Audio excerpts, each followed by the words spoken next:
യേശു എല്ലാ അർത്ഥത്തിലും രാജാവാണ്. യേശുവാണ് യഥാർത്ഥ രാജാവ്.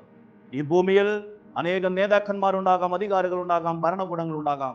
എന്നാൽ യഥാർത്ഥത്തിൽ നമ്മെ പരിപാലിക്കുന്നതും സംരക്ഷിക്കുന്നതും യേശുവാണ്. ഈ ഓശാന ഞായറാഴ്ച ഈശോ ജെറുസലേം പട്ടണത്തിലേക്ക് നടത്തിയ രാജകീയമായ യാത്രയെക്കുറിച്ച് നാം ചിന്തിക്കുന്നു.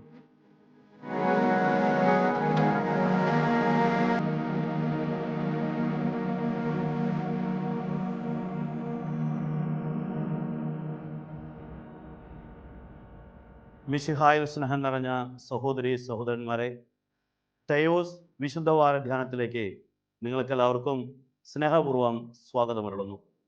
ഈ വിശുദ്ധവാരത്തിൽ ഈശോ മിശിഹായുടെ പെസഹ രഹസ്യങ്ങൾ ധ്യാനിക്കുവാൻ എല്ലാവരെയും സഹായിക്കാനായി ശാലോം ടെലിവിഷൻ ഒരുക്കുന്ന ആധ്യാത്മിക ശുശ്രൂഷയാണ് തെയോസ് വിശുദ്ധവാര ധ്യാനം. വിശുദ്ധവാരത്തിലെ ആദ്യത്തെ ദിവസമായ ഇന്ന്, ഈ ഓശാന ഞായറാഴ്ച, ഈശോ ജെറുസലേം പട്ടണത്തിലേക്ക് നടത്തിയ രാജകീയമായ യാത്രയെക്കുറിച്ച് നാം ചിന്തിക്കുന്നു. ഈശോ ഒരു കഴുതക്കുട്ടിയുടെ പുറത്തിരുന്ന് ജെറുസലേം പട്ടണത്തിലേക്ക് യാത്രയാകുന്നു. വഴിയരികിലുള്ളവരെല്ലാം വലിയ സന്തോഷത്തോടെ യേശുവിനെ സ്വീകരിക്കുന്നു. ഹോസാന ഹോസാന എന്ന് വിളിച്ച് അവർ യേശുവിനെ വരവേൽക്കുന്നു. ഇതാണ് ഇന്ന് നാം ധ്യാനിക്കുന്ന സംഭവം. ഈ സംഭവത്തെക്കുറിച്ച് 4 പ്രധാനപ്പെട്ട കാര്യങ്ങൾ നമുക്ക് മനസ്സിലാക്കാൻ സാധിക്കും. ഒന്നാമതായി, യേശു രാജാവാണ്. സക്രിയായുടെ പുസ്തകം 9-ാം അധ്യായം 9-ാം വചനത്തിൽ നാം ഇപ്രകാരം വായിക്കുന്നു: സിയോൻ പുത്രി ആനന്ദിച്ചാലും, നിന്റെ രാജാവ് ഇതാ എഴുന്നള്ളുന്നു. അവൻ വിജയശാലിയും പ്രതാപവാനുമാണ്. അവനൊരു കഴുതക്കുട്ടിയുടെ പുറത്ത് വിനയാന്വിതനായി എഴുന്നള്ളുന്നു. ഈ വചനമാണ് വാസ്തവത്തിൽ യേശുവിൻ്റെ ജെറുസലേം പട്ടണത്തിലേക്കുള്ള യാത്രയിലൂടെ നിറവേറിയത്. യേശു രാജാവാണെന്ന് ഈ യാത്ര വഴി നമുക്ക് മനസ്സിലാക്കാൻ സാധിക്കുന്നു. യേശുവിൻ്റെ ജനന സമയത്ത് മത്തായിയുടെ സുവിശേഷം 2-ാം അധ്യായം 2-ാമത്തെ വചനത്തിൽ ജ്ഞാനികൾ യേശുവിനെ അന്വേഷിച്ചു വന്നപ്പോൾ ചോദിച്ചത്, യൂതന്മാരുടെ രാജാവായി ജനിച്ചവൻ എവിടെ എന്നാണ്. യേശുവിൻ്റെ മരണസമയത്തും യേശുവിൻ്റെ കുരിശിൻ മുകളിൽ എഴുതി വച്ചിരുന്നത് യഹൂദന്മാരുടെ രാജാവായ നസ്രയൻകാരൻ യേശു എന്നാണ്. അപ്പോൾ യേശു രാജാവാണ് എന്ന കാര്യം വിശുദ്ധ ഗ്രന്ഥം ശക്തമായി നമ്മെ പഠിപ്പിക്കുന്നു. ആ രാജാവായ ഈശോ ജെറുസലേം പട്ടണത്തിലേക്ക് പോകുന്ന കാഴ്ചയാണ് നാം ഇന്ന് കാണുന്നത്. ഈ സംഭവത്തിൽ നിന്ന് നാം മനസ്സിലാക്കേണ്ട രണ്ടാമത്തെ കാര്യം, യേശു രാജാവാണെങ്കിലും വിനീതനായി എളിമയോടെയാണ് ജെറുസലേം പട്ടണത്തിലേക്ക് പ്രവേശിക്കുന്നത്. യേശു പ്രവേശിക്കുന്നത് ഒരു കഴുതപ്പുറത്താണ്. കഴുത വിനയത്തിൻ്റെയും സേവനത്തിൻ്റെയും പ്രതീകമാണ്. സാധാരണ രീതിയിൽ രാജാക്കന്മാരും പടയാളികളും അധികാരത്തോടും ശക്തിയോടും കൂടെ യാത്ര ചെയ്യുന്നത് സവാരിക്കായി ഉപയോഗിക്കുന്നത് കുതിരയെയാണ്. കുതിര അധികാരത്തിൻ്റെ ശക്തിയുടെ പ്രതീകമാണെങ്കിൽ കഴുത സേവനത്തിൻ്റെയും എളിമയുടെയും പ്രതീകമാണ്. യേശു തിരഞ്ഞെടുത്തത് കഴുതയെയാണ്. കാരണം യേശു രാജാവായിരുന്നുവെങ്കിലും എളിമയോടെ സേവനത്തിൻ്റെ മാതൃകയായി ജീവിക്കുന്ന ഒരു രാജാവായിരുന്നു. ഇതിൽ നിന്ന് നാം മനസ്സിലാക്കേണ്ടത് യേശുവിൻ്റെ രാജത്വം വ്യത്യസ്തമാണ്. യേശു വ്യത്യസ്തനായ രാജാവാണ്. സാധാരണ രീതിയിൽ ഇസ്രായേൽക്കാർ പ്രതീക്ഷിച്ചിരുന്നത് പ്രതാപവാനായ ഒരു രാജാവിനെയായിരുന്നു.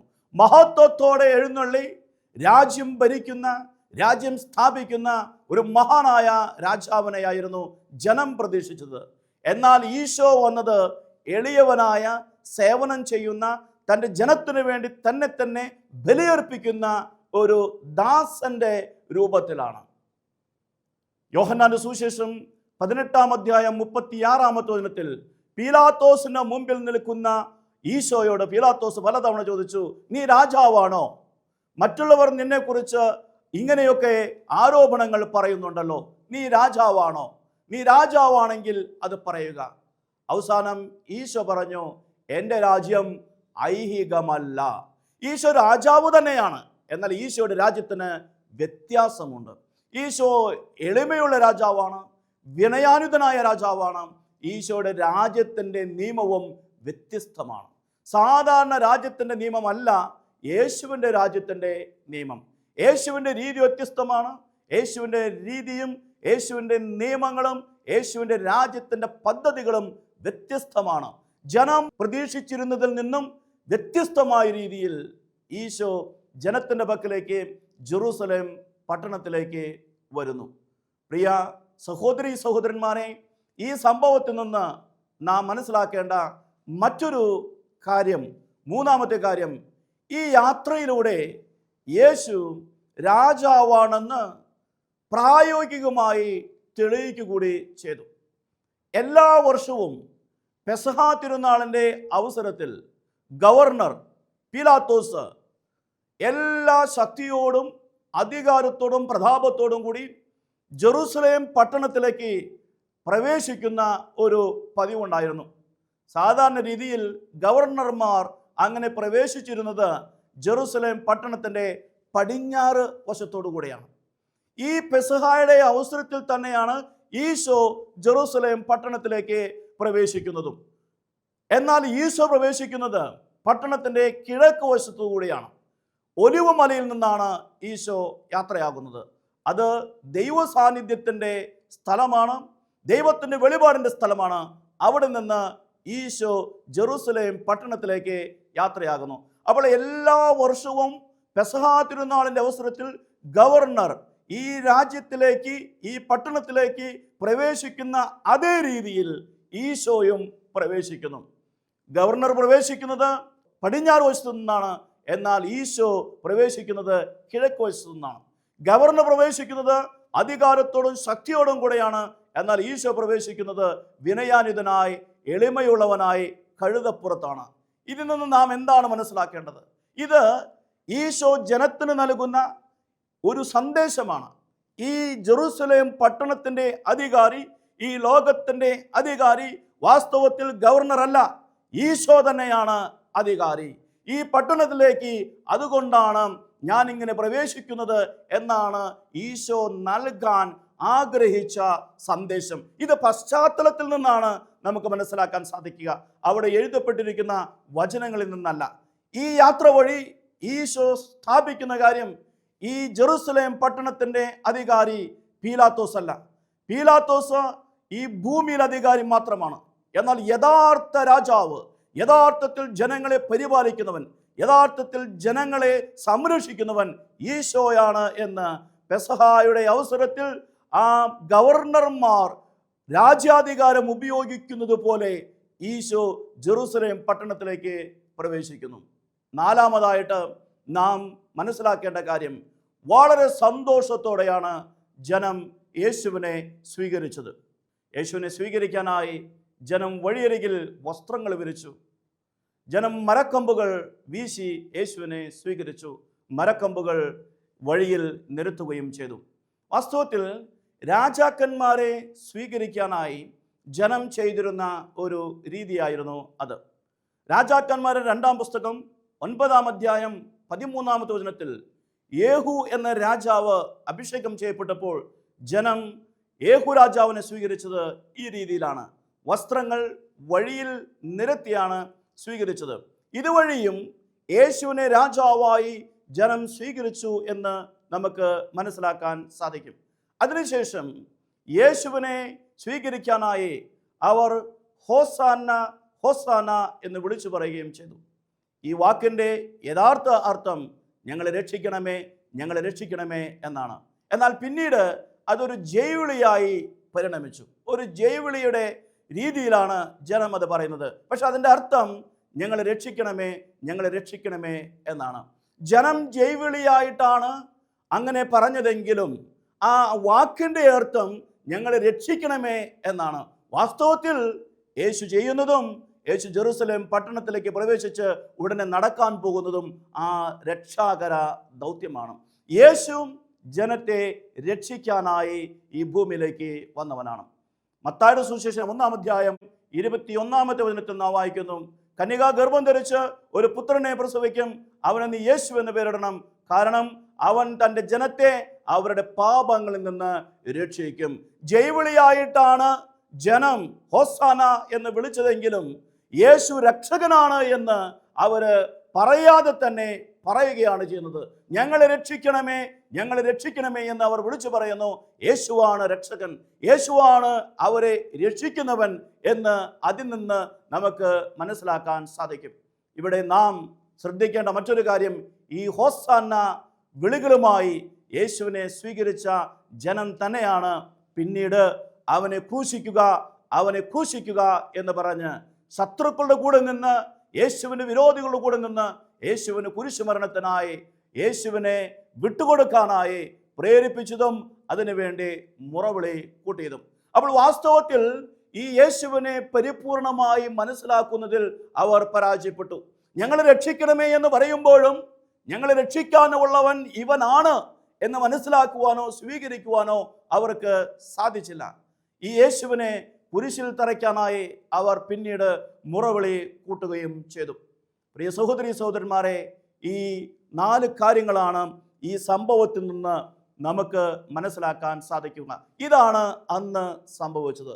എന്നാൽ ഇന്ന് ക്രിസ്തീയ വിശ്വാസികൾ എന്ന നിലയ്ക്ക് വിശുദ്ധവാരത്തിലേക്ക് പ്രവേശിക്കുന്ന സന്ദർഭത്തിൽ ഈ വചനം ഭാഗത്തെക്കുറിച്ച് നമ്മൾ ധ്യാനിക്കുമ്പോൾ നമ്മുടെ ജീവിതത്തിൽ നാം എന്തൊക്കെയാണ് ചിന്തിക്കേണ്ടത്, എങ്ങനെയാണ് നാം ഈ സംഭവത്തെ കാണേണ്ടത്? ഒന്നാമതായി നാം മനസ്സിലാക്കേണ്ട കാര്യം, യേശുവാണ് നമ്മുടെ രാജാവ്, യേശുവാണ് നമ്മുടെ പരിപാലകൻ. ഈ ഭൂമിയിൽ നമുക്ക് സർക്കാരുകളുണ്ട്, അധികാരികളുണ്ട്, നമ്മെ പരിപാലിക്കുന്നവരുണ്ട്. പക്ഷേ അവരൊക്കെ ചെയ്യുന്നത് വെറും താത്കാലികമായൊരു കാര്യം മാത്രമാണ്. ആത്യന്തികമായി ഈ ലോകത്തിൻ്റെ അധികാരി യേശുവാണ്. യേശുവാണ് നമ്മെ പരിപാലിക്കുന്നവൻ, യേശുവാണ് നമ്മുടെ രാജാവ്. അതുകൊണ്ടാണ് നമ്മൾ ക്രിസ്തുരാജൻ എന്ന് പറയുന്നത്. ക്രിസ്തുവാണ് യഥാർത്ഥ രാജാവ്. നമ്മുടെ ജീവിതത്തിൻ്റെ യഥാർത്ഥ അധികാരിയും നമ്മുടെ ലോകത്തിൻ്റെ യഥാർത്ഥ അധികാരിയും യേശുവാണ് എന്ന് നാം മനസ്സിലാക്കേണ്ടിയിരിക്കുന്നു. രണ്ടാമതായിട്ട്, ഈ യേശു വ്യത്യസ്തനായ ഒരു രാജാവാണ്. യേശുവിൻ്റെ രാജ്യത്തിൻ്റെ നിയമം വ്യത്യസ്തമാണ്. സാധാരണ ലോകത്തിൻ്റെ നിയമമല്ല യേശുവിൻ്റെ രാജ്യത്തിൻ്റെ നിയമം. മത്തായിയുടെ സുവിശേഷം 5-ാം അധ്യായം 20-ാമത്തെ വചനത്തിൽ ഈശോ പറയുന്നു, നിങ്ങളുടെ നീതി ഫരിസേയരുടെയും നിയമജ്ഞരുടെയും നീതിയേക്കാൾ വലുതാകുന്നില്ലെങ്കിൽ നിങ്ങൾക്ക് സ്വർഗരാജ്യത്തിൽ പ്രവേശിക്കാൻ സാധിക്കുകയില്ല. അപ്പോൾ നമ്മളുടെ നീതി എന്ന് പറയുന്നത് ലോകത്തിൻ്റെ നീതിയെ മറികടക്കുന്നതായിരിക്കണം. നമ്മുടെ നീതി എന്നത്, നമ്മുടെ ജീവിത രീതി എന്നത് ലോകത്തിൻ്റെ രീതിയേക്കാൾ വ്യത്യസ്തമായിരിക്കണം. യേശുവിൻ്റെ രാജ്യത്തിൽ പ്രവേശിക്കണമെങ്കിൽ നമ്മൾ മറ്റൊരു രീതിയിലാണ് ജീവിക്കേണ്ടത്. ഈ ലോകത്തിൽ നമ്മൾ ജീവിക്കണമെങ്കിൽ സാധാരണ കാര്യങ്ങൾ നമ്മൾ ചെയ്യുന്നു. എന്നാൽ യേശുവിൻ്റെ രാജ്യത്തിൽ പ്രവേശിക്കണമെങ്കിൽ മറ്റൊരു രീതിയിലാണ് നാം ചിന്തിക്കേണ്ടത്. അതുകൊണ്ടാണ് യേശു പറയുന്നത്, എൻ്റെ വഴികൾ നിങ്ങളുടെ വഴികളുടേതുപോലെയല്ല, എൻ്റെ ചിന്തകൾ നിങ്ങളുടെ ചിന്തകളുടേതുപോലെ അല്ല. യേശുവിൻ്റെ ചിന്തകളും യേശുവിൻ്റെ വഴികളും സ്വായത്തമാക്കി വ്യത്യസ്തമായ യേശുവിൻ്റെ രീതികളുമായി പൊരുത്തപ്പെട്ട് യേശുവിൻ്റെ രാജ്യത്തിൽ പ്രവേശിക്കാനാണ് നാം പരിശ്രമിക്കേണ്ടത്. ഈ ഭൂമിയിലെ രാജ്യമല്ല, സ്വർഗരാജ്യമാണ് നമ്മുടെ യഥാർത്ഥ ലക്ഷ്യസ്ഥാനമെന്ന് മനസ്സിലാക്കുകയും ആ രാജ്യത്തിൽ പ്രവേശിക്കാൻ വേണ്ടി നമ്മൾ പരിശ്രമിക്കുകയും വേണം. മൂന്നാമതായിട്ട് നാം മനസ്സിലാക്കേണ്ട കാര്യം, നാം പ്രതീക്ഷിക്കുന്നത് പോലെ ആയിരിക്കില്ല ഈശോ നമ്മുടെ ജീവിതത്തിലേക്ക് വരുന്നത്. ജനം കാത്തിരുന്നത് മഹത്വത്തോടെ വരുന്ന, സർവശക്തിയുമായി വരുന്ന ഒരു രാജാവിനെയാണ്. എന്നാൽ വാസ്തവത്തിൽ യേശു വന്നത് കഴുതപ്പുറത്ത് വിനീതനായിട്ടാണ്. നമ്മുടെ ജീവിതത്തിൽ പലപ്പോഴും നമ്മൾ വലിയ സംഭവങ്ങളിലൂടെയും വലിയ അത്ഭുതങ്ങളിലൂടെയും കർത്താവ് ഇടപെടാനായി കാത്തിരിക്കും, അങ്ങനെ നമ്മൾ പ്രതീക്ഷിക്കും. പക്ഷെ പലപ്പോഴും കർത്താവ് ഇടപെടുന്നത് ചെറിയ ചെറിയ സംഭവങ്ങളിലൂടെ ആയിരിക്കും. നമ്മൾ അപ്രധാനമെന്ന് കരുതുന്ന വിഷയങ്ങളിലൂടെയായിരിക്കും കർത്താവ് നമ്മോട് ഇടപെടുന്നത്. നമ്മൾ വളരെ ചെറിയ കാര്യമെന്ന് കരുതുന്ന സംഭവങ്ങളിലൂടെ ആയിരിക്കും കർത്താവ് നമ്മോട് സംസാരിക്കുന്നതും. നമ്മുടെ ജീവിതത്തിലേക്ക് കർത്താവ് കടന്നു വരുന്നത് അപ്രതീക്ഷിതമായ രീതിയിലും ചിലപ്പോഴൊക്കെ അപ്രധാനമെന്ന് നമ്മൾ കരുതുന്ന രീതിയിലും ആയിരിക്കും. ഈ യേശുവിനെ തിരിച്ചറിയാൻ സാധിക്കുക എന്നതാണ് നമ്മുടെ കർത്തവ്യം. യേശു സാധാരണ രീതിയിലായിരിക്കില്ല വരിക, നമ്മുടെ ജീവിതത്തിൽ അപ്രതീക്ഷിതമായി വരും. ആ സമയത്ത് യേശുവിനെ മനസ്സിലാക്കുവാനും യേശുവിൻ്റെ ഇടപെടൽ തിരിച്ചറിയാനും നമുക്ക് സാധിച്ചാൽ ഈ യേശു നമ്മുടെ ജീവിതത്തിൽ വലിയ മാറ്റങ്ങൾ ഉണ്ടാക്കും. നാലാമതായിട്ട് നാം മനസ്സിലാക്കേണ്ട കാര്യം, ഈ ജനം യേശുവിന് ആർപ്പ് വിളിച്ചപ്പോൾ ഈ യേശു അവർക്ക് വേണ്ടി മരിക്കാൻ പോകുന്നവനാണെന്നോ അവരെ രക്ഷിക്കാൻ പോകുന്നവനാണെന്നോ അവർക്ക് മനസ്സിലാക്കാൻ സാധിച്ചില്ല. അവർ സാധാരണ രീതിയിൽ യേശുവിന് ജയ് വിളിച്ചു. എല്ലാവരും കൂടി ജയ് വിളിച്ചു, എല്ലാവരും കൂടി യേശുവിന് വരവേറ്റു. അവിടെ ഉണ്ടായിരുന്ന എല്ലാവരും അതിനോട് ചേർന്നു. എന്നാൽ വ്യക്തിപരമായി യേശു എൻ്റെ രക്ഷകനാണ്, എനിക്ക് വേണ്ടി മരിക്കാൻ വന്നവനാണ്, എന്നെ പാപത്തു നിന്ന് രക്ഷിക്കാൻ വന്നവനാണെന്ന് പലരും മനസ്സിലാക്കിയില്ല. പലപ്പോഴും ഈ യേശുവിനെ നമ്മൾ മനസ്സിലാക്കാറില്ല. യേശു നമ്മെ രക്ഷിക്കാൻ വന്നവനാണ്, നമ്മുടെ രക്ഷകനാണ് ഈശോ. ഈ കാര്യം ചിലപ്പോൾ നമ്മൾ മറന്നുപോകുന്നു. യേശുവിന് ജയ് വിളിക്കാനും യേശുവിന് സ്തുതികൾ അർപ്പിക്കുവാനും ഹല്ലേലൂയ പറയാനും നമുക്ക് സന്തോഷമാണ്. എന്നാൽ യേശുവിൻ്റെ മരണം മനസ്സിലാക്കുവാൻ, യേശുവിൻ്റെ പീഡാസഹനം മനസ്സിലാക്കുവാൻ, ക്ലേശങ്ങൾ മനസ്സിലാക്കുവാൻ നമ്മൾ പരാജയപ്പെടുന്നു. അവർ ജയ് വിളിച്ചു, എന്നാൽ പിന്നീട് അങ്ങോട്ട് ഈശോ കുരിശിലേക്ക് നടന്നു നീങ്ങിയപ്പോൾ ഓരോരുത്തരായി യേശുവിൽ നിന്നും അകന്നുപോയി. നമ്മൾ മനസ്സിലാക്കേണ്ടത് കുരിശിൽ മരിച്ച് നമ്മെ രക്ഷിക്കുന്ന യേശുവിനെയാണ്. വിശുദ്ധ പത്രോസിന്റെ ജീവിതത്തിലും നമുക്കിത് കാണാൻ സാധിക്കും. മത്തായിയുടെ സുവിശേഷം 16-ാം അധ്യായം 16-ാമത്തെ വചനത്തിൽ യേശുവിനെ കുറിച്ച് വിശുദ്ധ പത്രോസ് പറഞ്ഞു, നീ ജീവിക്കുന്ന ദൈവത്തിന്റെ പുത്രനായ മിശിഹ ആകുന്നു. ഉടനെ തന്നെ യേശു പറഞ്ഞു, ശിമയോനെ നീ ഭാഗ്യവാൻ, മാംസരക്തങ്ങളല്ല എൻ്റെ സ്വർഗസ്ഥനായ പിതാവാണ് ഇത് പറയാൻ നിന്നെ പ്രേരിപ്പിച്ചത്. വളരെ സന്തോഷത്തോടെ യേശു പത്രോസിനെ അഭിനന്ദിക്കുന്നു. കാരണം പത്രോസ് യേശുവിനെ മനസ്സിലാക്കി എന്നൊരു പ്രതീതി ഉണ്ടായി. കാരണം മറ്റെല്ലാവരും യേശു പ്രവാചകനാണെന്നും മരിച്ചവരിൽ നിന്ന് ഉയർത്തവനാണെന്നും ഗുരുവാണെന്നും എന്നൊക്കെ കരുതിയപ്പോൾ പത്രോസ് പറയുന്നു, നീ ജീവിക്കുന്ന ദൈവത്തിന്റെ പുത്രനായ മിശിഹാകുന്നു. എങ്കിലും പത്രോസിന്റെ ആ അറിവും അപൂർണമായിരുന്നു.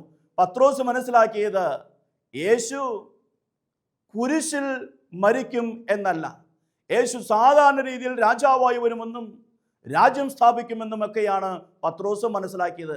അതുകൊണ്ടാണ് പിന്നീട് മത്തായിയുടെ സുവിശേഷം 16-ാം അധ്യായം 21 മുതൽ 23 വരെയുള്ള വചനങ്ങളിൽ ഈശോ തൻ്റെ പീഡാസഹനത്തെക്കുറിച്ച് പറയുന്ന സമയത്ത് പത്രോസ് പറഞ്ഞത്, കർത്താവേ നിനക്കിതൊന്നും സംഭവിക്കാതിരിക്കട്ടെ, ഇതൊന്നും നിനക്ക് സംഭവിക്കാതിരിക്കട്ടെ. ഉടനെ തന്നെ ഈശോ പറയുന്നു, സാത്താനെ നീ എൻ്റെ പിന്നിലേക്ക് പോവുക, കാരണം നിന്റെ വഴികൾ എൻ്റെ വഴികളിൽ നിന്നും വ്യത്യസ്തമാണ്, നീ എൻ്റെ മുമ്പിൽ ഒരു പ്രതിബന്ധമാണ്. പ്രിയ സഹോദരി സഹോദരന്മാരെ, ഇവിടെ എന്താണ് സംഭവിക്കുന്നത്? യേശുവിനെ മനസ്സിലാക്കി എന്നൊരു പ്രതീതി ഉണ്ടായെങ്കിലും പൂർണ്ണമായും മനസ്സിലാക്കിയില്ല. നമ്മുടെ ഇന്ന് വരെയുള്ള ജീവിതത്തിൽ നമ്മൾ യേശുവിനെ ഒരു പരിധിവരെ മനസ്സിലാക്കിയിട്ടുണ്ട്, കുറേ മനസ്സിലാക്കിയിട്ടുണ്ട്. എന്നാൽ യേശുവിനെ നമ്മൾ പരിപൂർണമായും മനസ്സിലാക്കിയിട്ടുണ്ടോ? അപ്രതീക്ഷിതമായ വഴികളിലൂടെ നമ്മുടെ അടുത്തേക്ക് വരുന്ന, അപ്രധാനമായ സംഭവങ്ങളിലൂടെ നമ്മുടെ ജീവിതത്തിൽ ഇടപെടുന്ന, നമ്മുടെ ജീവിതത്തിൻ്റെ രക്ഷകനായ, ഏക രക്ഷകനായ യേശുവിനെ നമ്മൾ മനസ്സിലാക്കിയിട്ടുണ്ടോ? അങ്ങനെ മനസ്സിലാക്കാൻ നമ്മെ ക്ഷണിക്കുന്ന ഒരു ദിവസമാണ് ഈ ഓശാന ഞായറാഴ്ച. അവസാനമായി നാം ഇന്ന് ധ്യാനിക്കേണ്ട കാര്യം, ഈ രാജാവായ രക്ഷകനായ യേശുവിനെ അറിഞ്ഞിട്ടുള്ള നമ്മൾ ഈ രാജാവിനെ, ഈ രക്ഷകനെ അറിയാത്ത അനേകം ജനങ്ങളോട് ഈ യേശുവിനെ കുറിച്ച് പറയണം. പ്രിയ സഹോദരി സഹോദരന്മാരെ, ഭാരതത്തിലെ 140 കോടി ജനങ്ങളിൽ ബഹുഭൂരിപക്ഷവും ഈ യേശുവിനെ അറിഞ്ഞിട്ടില്ല.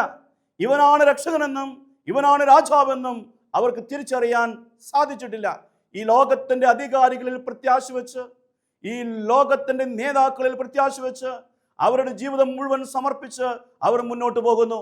എന്നാൽ പലപ്പോഴും അവർ ജീവിക്കുന്നത് ബന്ധനത്തിലാണ്, അടിമത്തത്തിലാണ്, ചൂഷണത്തിലാണെന്ന് തിരിച്ചറിയാൻ പോലും സാധിക്കാതെ നേതാക്കന്മാരിൽ വിശ്വാസമർപ്പിച്ച് അവർ രക്ഷിക്കുമെന്ന് കരുതി ഈ ജനം മുന്നോട്ട് പോകുന്നു.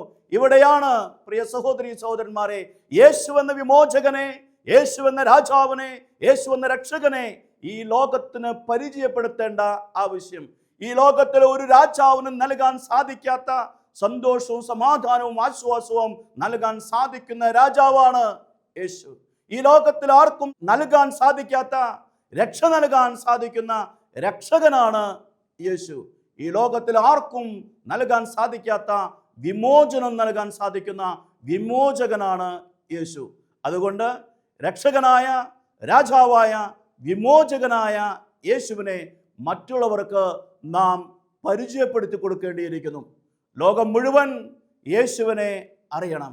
യേശുവാണ് രക്ഷകനെന്നും രാജാവെന്നും വിമോചകനെന്നും അറിയുന്ന രീതിയിൽ നമ്മൾ ഈ ലോകത്തിൽ സാക്ഷികളായി ജീവിക്കണം. വിശുദ്ധ മത്തായിയുടെ സുവിശേഷം 10-ാം അധ്യായം 32-33 വചനങ്ങളിൽ ഈശോ പറയുന്നു, മറ്റുള്ളവരുടെ മുമ്പിൽ നിങ്ങൾ എന്നെ ഏറ്റുപറഞ്ഞാൽ സ്വർഗസ്ഥനായ പിതാവിൻ്റെ മുമ്പിൽ ഞാനും നിങ്ങളെ ഏറ്റുപറയും. മറ്റുള്ളവരുടെ മുമ്പിൽ നിങ്ങൾ എന്നെ തള്ളിപ്പറഞ്ഞാൽ സ്വർഗസ്ഥനായ പിതാവിൻ്റെ മുമ്പിൽ ഞാനും നിങ്ങളെ തള്ളിപ്പറയും. ഈ വിശുദ്ധവാരത്തിലേക്ക് പ്രവേശിക്കുന്ന ദിവസം പ്രിയ സഹോദരി സഹോദരന്മാരെ, നാം ചിന്തിക്കണം, ഈ യേശുവിനെ അറിയാത്തവരോട് ഈ യേശുവിനെ കുറിച്ച് പറയാൻ നാം പരിശ്രമിക്കാറുണ്ടോ? അവനെ മറ്റുള്ളവരുടെ മുമ്പിൽ നാം ഏറ്റുപറയാറുണ്ടോ? രക്ഷകൻ ഇവിടെ നിന്ന് വരും, രക്ഷകൻ അവിടെ നിന്ന് വരും, ഇങ്ങനെ രക്ഷ ലഭിക്കും, അങ്ങനെ രക്ഷ ലഭിക്കും എന്നൊക്കെ കരുതിയിരിക്കുന്നവരോട് ഒരേ ഒരു രക്ഷകനേ ഉള്ളൂ, ആ രക്ഷകൻ യേശു ക്രിസ്തുവാണ് എന്ന് പറയുവാനും, ഈ സർക്കാർ സംരക്ഷിക്കും, ആ നേതാവ് സംരക്ഷിക്കുമെന്ന് കരുതിയിരിക്കുന്നവരോട് യഥാർത്ഥ രാജാവ്, യഥാർത്ഥത്തിൽ നമ്മെ പരിപാലിക്കുന്നവൻ, നമ്മുടെ കാര്യത്തിൽ ശ്രദ്ധാലുവായവൻ, നമ്മുടെ കാര്യത്തിൽ കരുതലുള്ളവൻ യേശുവാണ് എന്ന് പറയുവാൻ നമുക്ക് സാധിക്കുമോ? അങ്ങനെ സാധിക്കുമെങ്കിലാണ് ഈ വിശുദ്ധവാരത്തിലേക്ക് പ്രവേശിക്കുന്ന അവസരത്തിൽ യേശുവിൻ്റെ രാജകീയ പ്രവേശനം നമ്മൾ മനസ്സിലാക്കുകയും അതനുസരിച്ച് ജീവിക്കുകയും ചെയ്യുന്നവരാവുക. ഇന്ന് നാം ഈ ഓശാന തിരുനാൾ ആഘോഷിക്കുമ്പോൾ, വിശുദ്ധവാരത്തിലേക്ക് പ്രവേശിക്കുമ്പോൾ നമ്മൾ സ്വീകരിക്കേണ്ടത് ബാഹ്യമായ പ്രകടനങ്ങളിലൂടെയല്ല, ബാഹ്യമായ ജൈവിളികളിലൂടെയല്ല, മറിച്ച് നമ്മുടെ ഹൃദയങ്ങളിലേക്ക് നമ്മൾ യേശുവിനെ സ്വീകരിക്കണം. നമ്മുടെ ഹൃദയത്തിൽ വസിക്കാൻ ആഗ്രഹിക്കുന്നവനാണ് യേശു. വെളിപാടിൻ്റെ പുസ്തകം 3-ാം അധ്യായം 20-ാമത്തെ വചനത്തിൽ ഈശോ പറയുന്നു, ഇതാ ഞാൻ വാതിൽക്കൽ മുട്ടുന്നു, ആരെങ്കിലും വാതിൽ തുറന്നാൽ ഞാൻ അവരുടെ അടുത്ത് വരികയും അവരോടൊപ്പം വസിക്കുകയും ചെയ്യും. നമ്മുടെ ഉള്ളിൽ വസിക്കാൻ ആഗ്രഹിക്കുന്ന യേശുവിനെ ഉള്ളിലേക്ക് സ്വീകരിക്കുമ്പോഴാണ്, ഈ രാജകീയമായ പ്രവേശനം നമ്മുടെ ഹൃദയങ്ങളിലേക്ക് സംഭവിക്കുമ്പോഴാണ് ഈ ഓശാന ഞായറാഴ്ച ആചരണത്തിന് പ്രാധാന്യമുണ്ടാകുന്നത്, അർത്ഥമുണ്ടാകുന്നത്. പ്രിയ സഹോദരി സഹോദരന്മാരെ, തെയോസ് വിശുദ്ധവാര ധ്യാനത്തിൻ്റെ ആദ്യ ദിവസം, വിശുദ്ധവാരത്തിലേക്ക് നാം പ്രവേശിക്കുന്ന ഈ ആദ്യത്തെ ദിവസം, ഈസ്റ്ററിനൊരുക്കമായി നാം നടത്തുന്ന ധ്യാന ചിന്തകളുടെ ഭാഗമായ ആദ്യത്തെ ദിവസം നാം ധ്യാനിക്കുന്ന വിഷയങ്ങൾ ഇതൊക്കെയാണ്. യേശു എല്ലാ അർത്ഥത്തിലും രാജാവാണ്. യേശുവാണ് യഥാർത്ഥ രാജാവ്. ഈ ഭൂമിയിൽ അനേകം നേതാക്കന്മാരുണ്ടാകാം, അധികാരികളുണ്ടാകാം, ഭരണകൂടങ്ങളുണ്ടാകാം, എന്നാൽ യഥാർത്ഥത്തിൽ നമ്മെ പരിപാലിക്കുന്നതും സംരക്ഷിക്കുന്നതും യേശുവാണ്. യേശു രക്ഷകനാണ്. ഹോസന്ന എന്ന വാക്കിൻ്റെ അർത്ഥം ഞങ്ങളെ രക്ഷിക്കണമേ എന്നാണ്. അവർ മുഴുവനായും ആ അർത്ഥത്തിലല്ല പലപ്പോഴും വിളിച്ചതെങ്കിലും അതിൻ്റെ അർത്ഥം അതാണ്, ഞങ്ങളെ രക്ഷിക്കണമേ. അപ്പോൾ യേശുവിനെ ജയ വിളിക്കുമ്പോഴും ഉള്ളിൻ്റെ ഉള്ളിൽ അവർ പറഞ്ഞിരുന്നത് ഞങ്ങളെ രക്ഷിക്കണമേ എന്നാണ്. കാരണം യേശുവാണ് രക്ഷകൻ, യേശുവാണ് ഏകരക്ഷകൻ, യേശുവാണ് ലോക രക്ഷകൻ. ഈ യേശു നമ്മുടെ അടുത്തേക്ക് വരുന്നത് അപ്രധാനമായ രീതികളിലൂടെ ആയിരിക്കാം, അപ്രതീക്ഷിതമായ രീതികളിലായിരിക്കാം. അതാണ് കഴുതപ്പുറത്ത് വരുന്ന യേശു നമ്മെ ഓർമ്മപ്പെടുത്തുന്നത്. ഈ യേശുവിനെ നാം നമ്മുടെ ജീവിതങ്ങളിലേക്ക്, കുടുംബങ്ങളിലേക്ക് സ്വീകരിക്കണം. അവസാനമായി ഈ യേശുവിനെ മറ്റുള്ളവർക്ക് നാം കാണിച്ചു കൊടുക്കണം. ഈ ഭരണകൂടങ്ങളിലും നേതാക്കന്മാരിലും അധികാരികളിലും പ്രതീക്ഷയർപ്പിച്ച് വേദനിച്ച് വിഷമിച്ച് ജീവിക്കുന്ന ജനത്തിന് നമ്മൾ യേശുവിനെ പരിചയപ്പെടുത്തി കൊടുക്കണം. ഇവനാണ് യഥാർത്ഥ പരിപാലകൻ എന്ന് പറയണം. അതുപോലെ പാപത്തിൻ്റെ പിടിയിൽപ്പെട്ട് കിടക്കുന്ന ജനത്തിന് പാപത്തിൽ നിന്ന് മോചനം നൽകുന്ന രക്ഷകനായി യേശുവിനെ നാം പരിചയപ്പെടുത്തണം. ഈ ധ്യാന ചിന്തകളൊക്കെ നമ്മുടെ ഉള്ളിൽ കാത്തു സൂക്ഷിച്ച് നമുക്ക് പ്രാർത്ഥനയോടെ ഈ ആദ്യ ദിവസത്തെ ധ്യാനം സമാപിപ്പിക്കാം. കാരുണ്യവാനായ ഈശോയെ, അങ്ങ് ജെറുസലേം പട്ടണത്തിലേക്ക് രാജകീയമായി പ്രവേശിച്ചതുപോലെ ഞങ്ങളുടെ കുടുംബങ്ങളിലേക്കും ഞങ്ങളുടെ ഹൃദയങ്ങളിലേക്കും അങ്ങ് എഴുന്നള്ളി വരണമേ. കർത്താവായ ദൈവമേ, അങ്ങ് ഞങ്ങൾ സ്നേഹത്തോടെ സ്വീകരിക്കുന്നു. അങ്ങാണ് ഞങ്ങളുടെ ജീവിതത്തെ പരിപാലിക്കുന്നതെന്നും സംരക്ഷിക്കുന്നതെന്നും ഞങ്ങൾ ഉറച്ചു വിശ്വസിക്കുന്നു. അങ്ങാണ് ഞങ്ങളുടെ രക്ഷകനെന്ന് ഞങ്ങൾ ഹൃദയത്തിൽ ഉറച്ചു വിശ്വസിക്കുന്നു. ഞങ്ങളെ രക്ഷിക്കണമേ.